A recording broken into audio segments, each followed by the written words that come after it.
Bismillahirrahmanirrahim. Assalamualaikum warahmatullahi wabarakatuh. Alhamdulillahi ala ihsani wa syukru lahu ala taufiqihi wa amtinani. Asyhadu an la ilaha illallah wahdahu la syarika lahu ta'ziman li sya'nih wa asyhadu anna Muhammadan abduhu wa rasuluhu ila ridwanih. Allahumma salli alaihi wa ala alihi wa ashabihi wa ikhwani. Kita masuk pada pembahasan berikutnya. Insyaallah tinggal mungkin 2 pertemuan lagi atau 3 pertemuan kita menyelesaikan kitab Al-Kabair ya. Insyaallah mungkin setelah ini kita lanjut dalam kitab yang lain. Saya ada rencana membahas kitab Sahih Al-Bukhari ya, dari awal sampai semampunya. Bilang sampai habis khawatir umur enggak cukup. Baik. Babu ma jaa fi ad-dayyuth. Bab tentang lelaki yang tidak pencemburu dan membiarkan istrinya bersama lelaki lain atau diganggu oleh lelaki lain dan dia membiarkan saja. An Ibnu Umar radhiyallahu anhuma marfu'an, dari sahabat Ibnu Umar dari Nabi sallallahu alaihi wasallam secara marfu', yaitu kalau disebut marfu' berarti dari Nabi sallallahu alaihi wasallam. Salasatun la yadkhuluna al-jannah, 3 orang yang tidak masuk surga. Al-aqu liwalidayhi, yaitu yang durhaka kepada kedua orang tuanya. Wad-dayyuth, yaitu lelaki yang membiarkan istrinya bermaksiat. Wa rajalatun nisa, yaitu wanita yang meniru-niru lelaki. Rawahu fil Mustadrak wa Tabrani bisanadin qala al-Munziri la a'lamu fihi majruhan qariban minhu.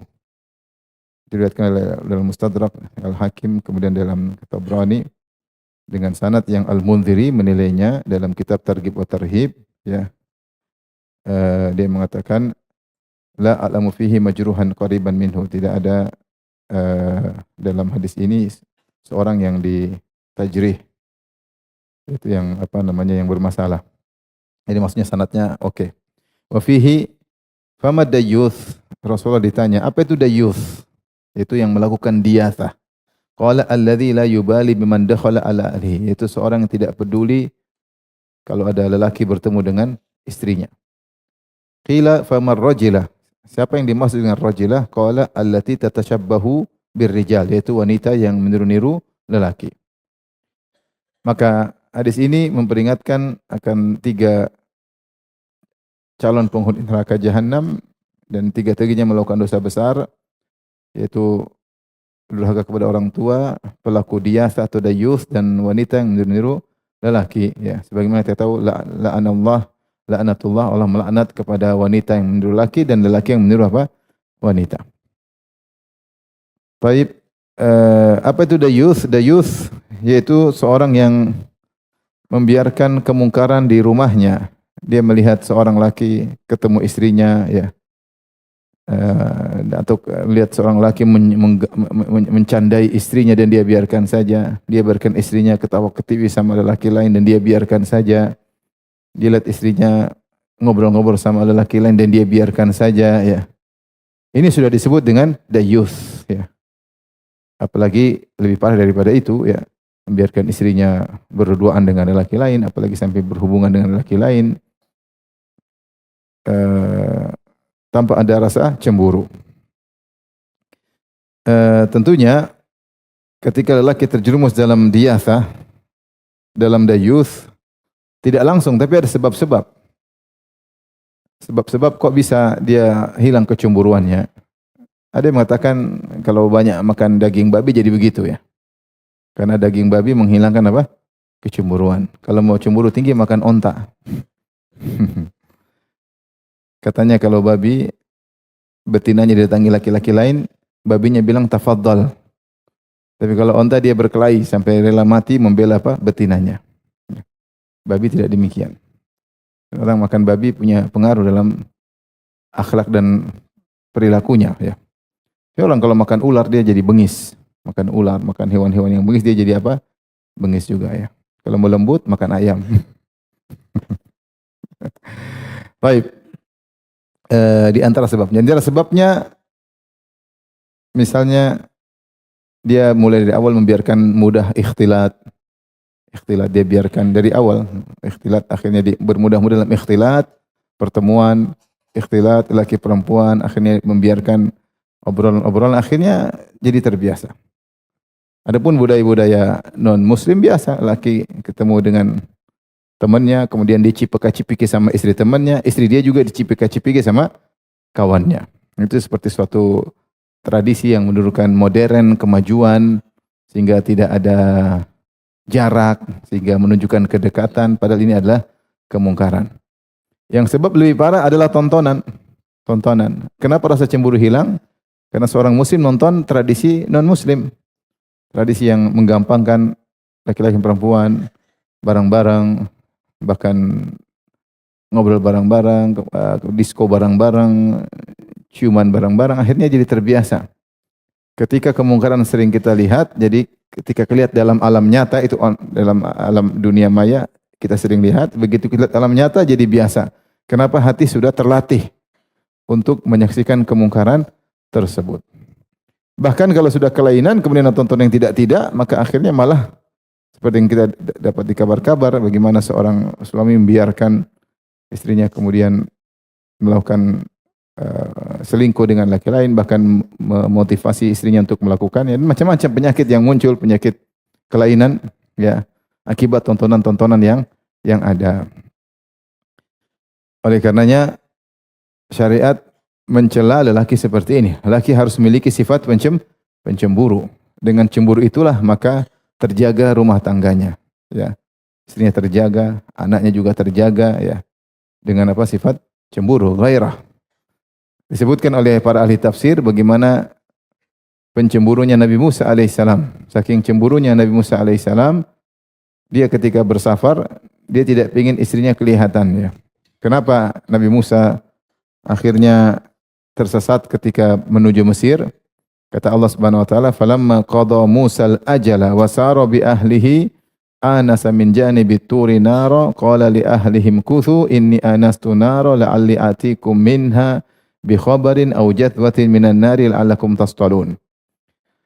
Nabi Musa setelah bekerja menunaikan utangnya, yaitu maharnya, dia bekerja menjadi penggembala kambing, tukang kebun. Ada yang bilang 8 tahun, ada yang bilang 10 tahun, ada yang bilang 20 tahun. Ada khilaf di kalangan para ulama, namun pendapat yang lebih kuat 10 tahun.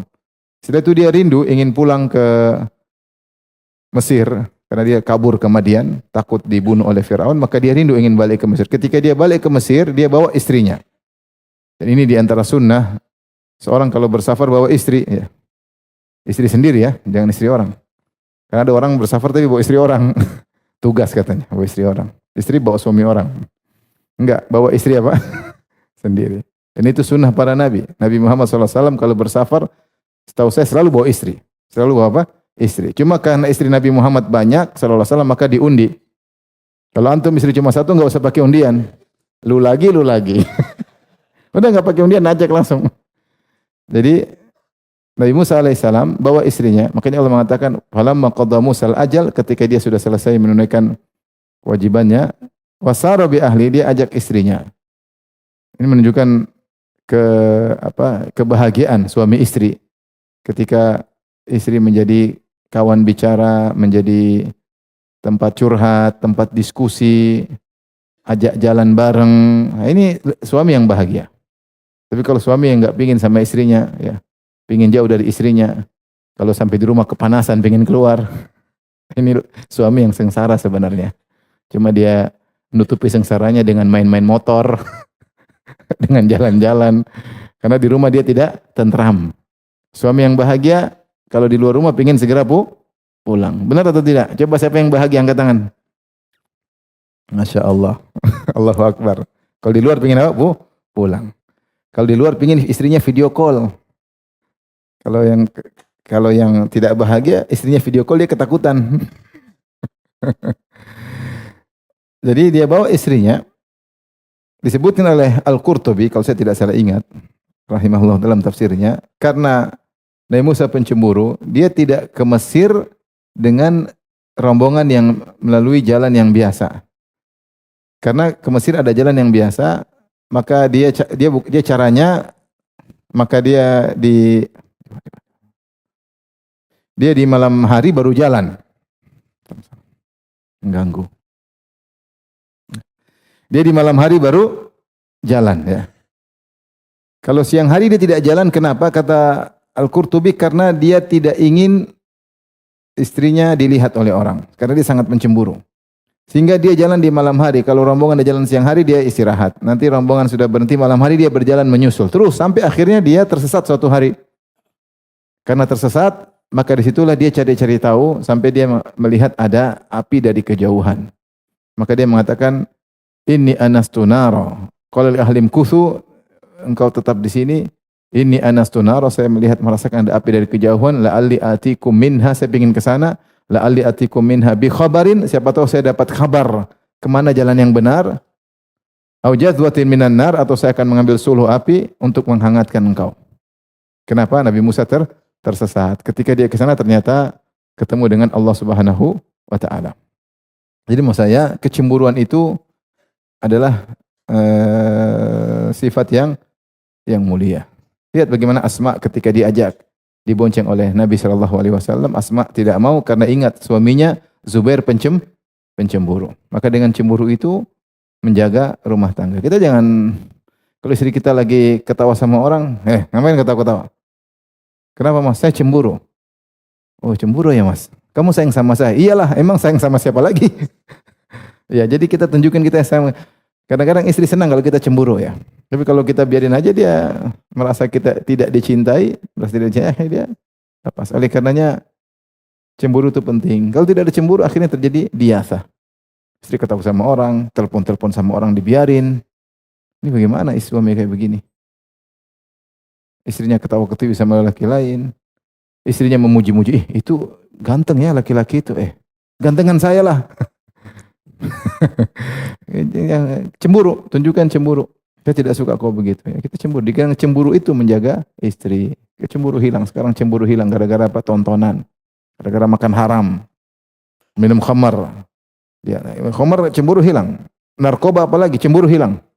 Malah fantasi yang aneh-aneh. Gara-gara apa? Narkoba. Sebab-sebab banyak. Maka dengan takwa seorang menjaga kecemburuan, maka dia menjaga keluarganya dari hal-hal yang tidak benar. Tapi dan di antara tadi yang di apa namanya ancam masuk neraka adalah rajulatun nisa atau rajilah minan nisa, yaitu wanita yang bertasyabuh dengan lelaki, dengan pakaiannya ikut pakaian lelaki, cara bicaranya ikut cara lelaki, cara geraknya ikut cara lelaki ya. Tentunya ini tidak boleh ya. Tidak boleh, dan kita tahu dampaknya sekarang macam-macam. Ketika lelaki meniru wanita atau wanita meniru apa? Laki-laki. Ada timbul kelainan-kelainan seksual dan hal yang aneh-aneh. Maka syariat luar biasa. Syariat syadzuz dzari'ah, yaitu menutup celah-celah yang bisa mengantarkan kepada hal-hal yang buruk ya. Baik. Bab berikutnya, babu zulmil mar'ah, bab menzalimi wanita, menzalimi istri. Akhrajat Tabarani bisanadin rijaluhu thiqat. At-Tabrani mengeluarkan hadis, meriwayatkan hadis dengan sanad yang rijalnya perawinya thiqat, terpercaya. Annahu sallallahu alaihi wasallam qala, Rasulullah SAW bersabda, ayyuma rajulin tazawwaja imra'atan ala ma qalla minal bahar aw kathur. Lelaki manapun yang menikahi seorang wanita dengan menyebutkan atau akan berjanji membayar mahar sedikit atau banyak, walaysa fi nafsihi an yuaddiya ilaiha haqqaha khada'aha. Kemudian ternyata dia hanya berjanji akan bayar mahar, tapi dalam dirinya dia tidak mau bayar. Dia hanya menipunya. Walam yuaddi ilaiha haqqaha, dan akhirnya dia tidak tunaikan hak wanita tersebut, tidak bayar maharnya padahal sudah dia gauli, padahal dia sudah perlakukan sebagai seorang istri. Laqiyallaha yaumal qiyamati wa huwa zanin, maka dia akan bertemu dengan Allah statusnya sebagai pezina.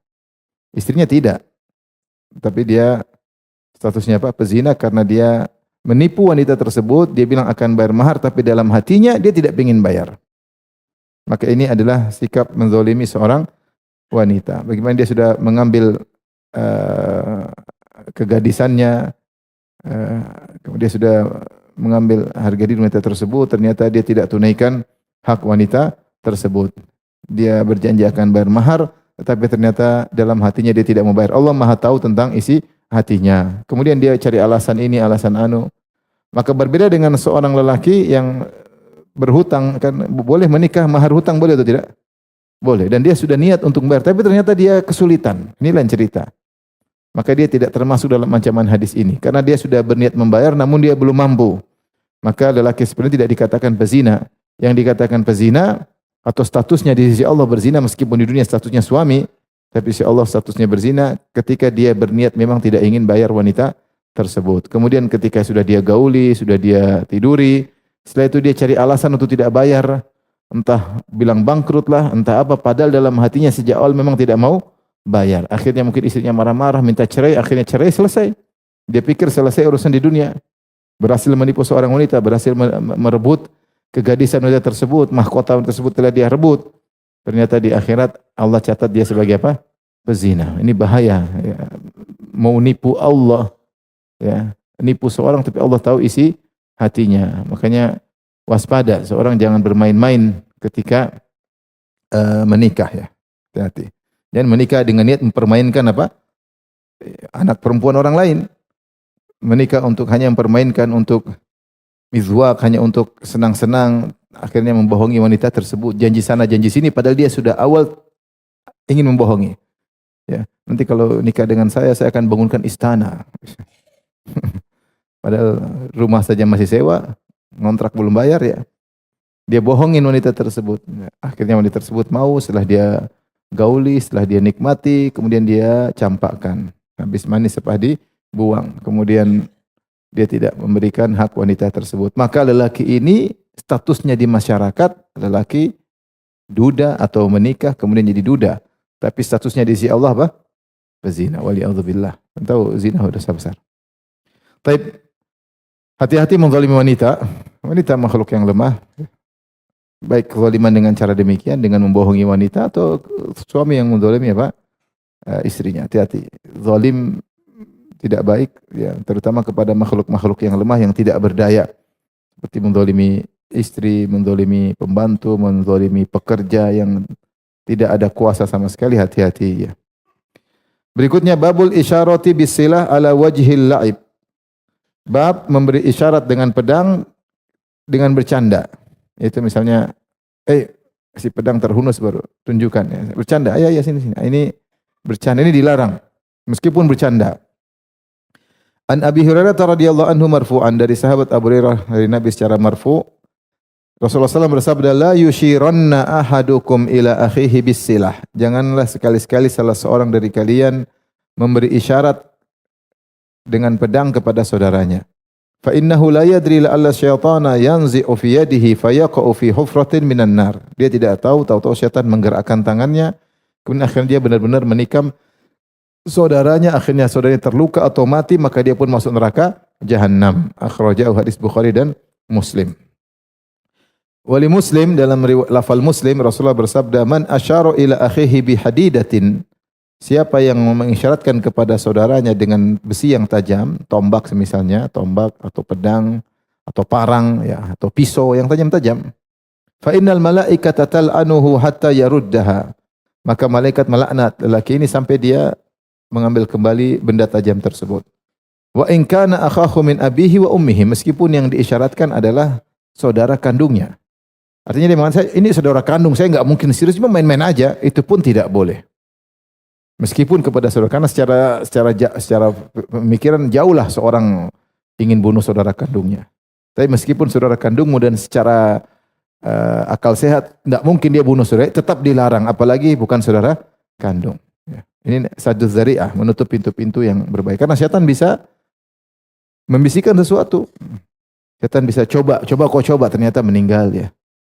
Atau setan bisa menarik tangannya sehingga dia akhirnya bergerak. Atau sebaliknya, ketika digitukan kawannya akhirnya dikira serius malah ditikam duluan, bisa jadi. Intinya setan bisa memprovokasi dengan cepat. Hati ini lemah, tiba-tiba diprovokasi, dikasih ide, muncul tiba-tiba, maka seorang bisa beraksi. Maka Rasulullah SAW melarang. Apalagi kalau main-main dengan pistol. Ayo, bahaya, enggak boleh. Ayo, duduk. Ini enggak boleh. Karena dor langsung apa? Mati. Ya. Senjata, ya. Enggak boleh. Maka hal ini hukumnya dilarang dan orang yang melakukannya terlaknat. Karena menimbulkan rasa takut dan khawatir berdampak buruk. Wali Tirmidzi wa hasanahu an Jabir, dan Imam Tirmidzi meriwayatkan dengan hadis yang dia nilai hasan dari Jabir radhiyallahu anhu. Beliau berkata, "Naha Rasulullah sallallahu alaihi wasallam an ta'atis sayfi maslulan." Rasulullah melarang untuk saling memberi pedang dalam kondisi terhunus, yaitu ambil nih pedang nih, simpan di sana misalnya. Sini pedang. Tidak boleh dalam kondisi terhunus. Kalau mau kasih, masukin ke sarungnya. Wa fil musnad an Abi Bakar radhiyallahu anhu anna Nabi sallallahu alaihi wasallam marra ala qaumin yata'atawna as-sayfa maslulan. Dari Abu Bakar, Nabi sallallahu alaihi wasallam melewati suatu kaum yang mereka saling mengofar-ofar pedang dalam kondisi terhunus. Faqala la'anallahu man fa'ala hadza. Allah melaknat orang yang melakukan ini. Awalaysa qad nahaitu anhu, bukankah saya telah melarang perbuatan ini? Tsumma qala, kemudian Rasulullah SAW bersabda, "Idza salla ahadukum sayfahu fa nadhara ilaihi thumma arada an yunawilahu akhahu falyughmidhu." Jika salah seorang dari kalian membuka pedangnya, kemudian dia lihat pedangnya, mungkin dia nilai, ada yang ingin dia lihat, kemudian dia ingin memberikan kepada saudaranya, maka hendaknya dia masukkan dalam sarungnya. Thumma yunawilhu, baru kemudian dia kasih, iyahu, baru dia kasih. Masukin sarung dulu, baru kasih. Tapi kita tahu bahwasanya meskipun bercanda, tidak boleh seorang menakut-nakuti saudaranya. Rasulullah SAW bersabda, la yurawwi'ul muslimu musliman. Tidak boleh seorang menakut-nakuti saudaranya. La ya'khudhanna ahadukum mata akhihi jaddan am la'iban. Kata Rasulullah SAW, tidak boleh salah seorang mengambil barang temannya serius atau bercanda, karena bikin takut dia. Misalnya temannya lagi tidur, kemudian dia ambil HP-nya. Setelah dia bangun, dia cari, HP mana nih, HP mana? Kau lihat enggak? Lihat apa? Waduh, bingung, gelisah. Gelisah, khawatir. Ini enggak boleh, meskipun bercanda. Enggak boleh. Kenapa? Membuat dia gelisah. Kita ini disuruh membahagiakan orang, bukan buat gelisah orang lain. Makanya prank-prank ini sama masuk ini. Ngeprank apa? Enggak boleh. Enggak boleh bikin takut orang. Lagi dorong orang ke kolam renang terus ditarik lagi, ini kan bikin takut. Tarik lagi, enggak boleh nakut-nakutin meskipun bercanda. Bahkan ngambil barang orang pun tidak boleh, buat orang jadi ketakutan, apalagi mengisyaratkan pedang kepadanya meskipun bercanda, maka hukumnya tidak boleh. Dan betapa banyak orang main-main senjata kemudian ada yang mati. Ini banyak kejadian. Ketika acara walimah di negeri Arab sana, terkadang mereka pakai pedang, pakai pistol, pakai senjata, kadang-kadang bercanda, akhirnya bisa kena betul ketika syaitan menggerakkan tangannya salah, akhirnya bisa mengenai saudaranya. Dan akhirnya kalau melukai saudaranya, maka dia masuk di neraka jahanam.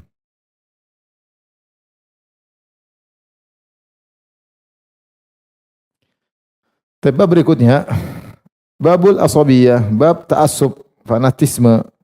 An Jundub bin Abdullah radhiyallahu anhu marfu'an, man qutila tahta rayatin ummiyatin yad'u asabiyatan aw yansuru asabiyatan fakitlatuhu jahiliyah. Hadis riwayat Muslim. Siapa yang terbunuh di bawah bendera ummiyah, itu bendera fanatisme. Ummiyah dari ama, itu maknanya buta, yaitu dia perang dengan buta tanpa menilai mana benar mana salah. Yang penting ini kelompok saya harus bela. Yang penting suku saya harus bela. Yang ini kerabat saya harus bela. Ini namanya ummiyah. Ini fanatisme. Orang Muslim membela kebenaran dan tidak membela kebatilan. Adapun fanatisme, yang penting ini ada di golongan saya, benar atau salah saya harus bela. Ya, apa fungsi saya? Apa fungsi kau masuk dalam golongan kita? Ya kau harus tunjukkan, harus bela kelompok kita. Benar atau salah tetap dibela. Itu namanya fanatisme. Seandainya dia bela, fanatisme tersebut dia bela menjadikan dia meninggal dunia, maka dia matinya mati jahiliyah.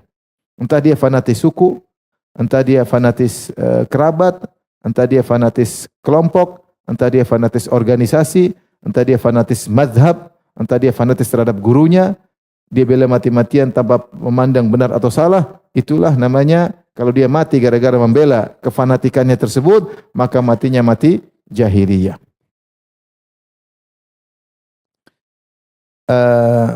Maka hadis ini mengingatkan akan bahayanya sikap fanatisme. Seorang muslim hendaknya menilai dengan akal yang sehat tentang kebenaran atau kesalahan. Allah telah memberikan dia akal, telah memberikan dia basirah, telah memberikan dia ilmu, sehingga dia menilai mana yang benar dan mana yang salah. Jangan sampai fanatisme kecintaannya kepada suatu loyalnya yang berlebihan kepada kelompoknya, kepada sukunya, kepada gurunya, kepada madhabnya, membuat dia membabi buta membela kelompoknya tersebut. Dan ini disebut fanatisme. Seorang masuk dalam suatu kelompok, maka semua yang ada di kelompoknya teman, dan semua yang di luar kelompoknya meskipun benar musuh. Ini fanatis. Kullu hizbin bima ladaihim farihun. Sehingga masing-masing bangga dengan hizibnya. Nah, itu yang terjadi sekarang. Fanatik dengan partainya, fanatik dengan organisasinya, fanatik dengan kelompoknya, fanatik dengan gengnya, fanatik dengan madhabnya, fanatik dengan gurunya.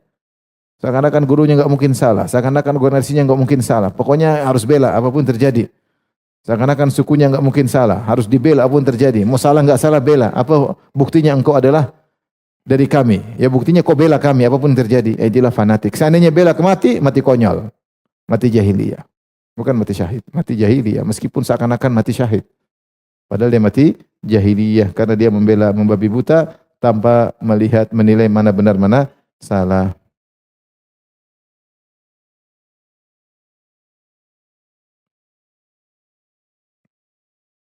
Maka ketika Nabi mengatakan fakitlatuhu jahiliyah atau fakitlatun jahiliyah, maka matinya dengan mati cara jahiliyah, maka ini adalah ancaman yang keras dari Nabi ketika Nabi mengisyaratkan bahwasanya mati orang seperti inilah mati seperti matinya orang jahiliyah yang mereka membela kesyirikan, membela kebatilan tanpa peduli, yang penting harus dibela, ya. Dan ini banyak terjadi di tengah-tengah kaum muslimin, fanatis golongan membela habis-habisan, ya. Tidak peduli salah atau benar, yang penting harus dibela. Ya, inilah namanya jahiliyah.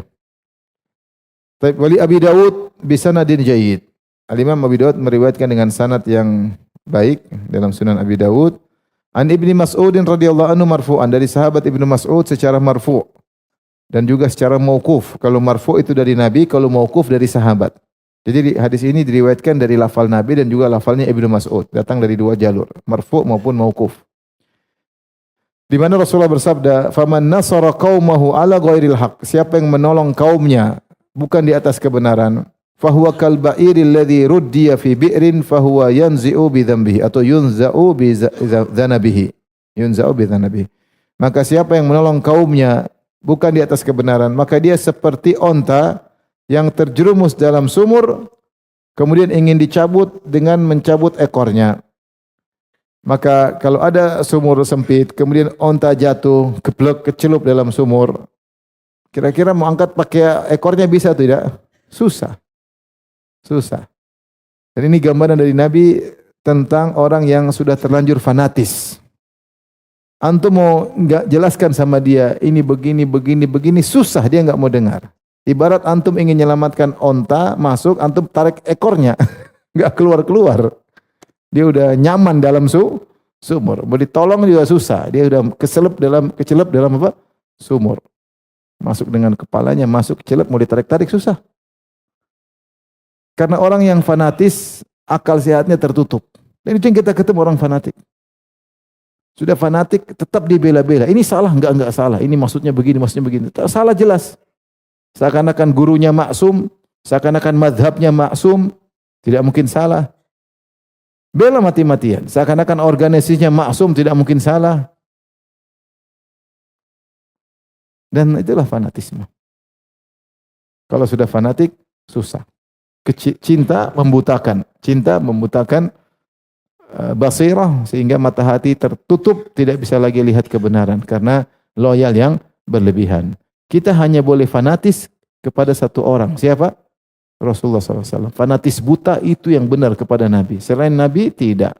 Kullun yu'khadhu min qawli wa yurad. Kata Imam Malik, setiap orang bisa diambil perkataannya dan bisa dibuang.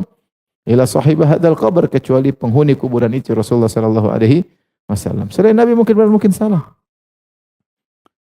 Semua organisasi mungkin benar, mungkin salah. Jangan bela sebuah keputusan organisasi pasti benar. Tidak, mungkin salah. Memang pemimpin organisasi Nabi tidak mungkin salah. Mungkin salah.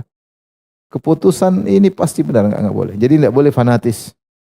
Fanatis tercela, Fanatik apapun tercela, fanatik guru tercela, fanatik mazhab tercela, fanatik organisasi tercela, fanatik partai tercela, bela mati-matian, pokoknya bela partai. Ya, ini juga repot. Di akhirat repot karena membela membabi buta ya. Baik.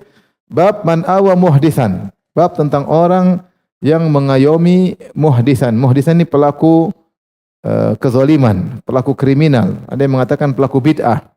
Ya, itu orang yang melakukan kriminal, yang melakukan kezaliman, kemudian diayomi, dibela.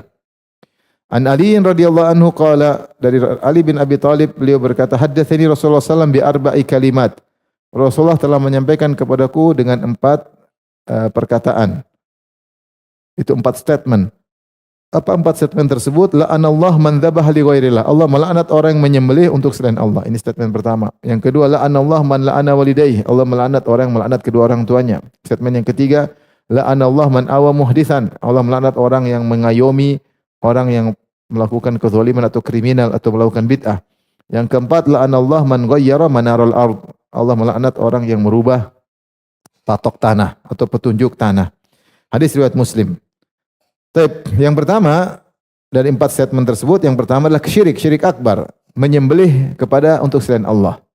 Siapa yang menyembelih untuk jin, siapa yang menyembelih untuk wali, siapa yang menyembelih untuk Nabi Isa, siapa yang menyembelih untuk penjaga tanah, untuk dewa, untuk penunggu gunung, untuk penunggu laut, untuk penguasa pantai selatan, untuk penguasa Gunung Kelut.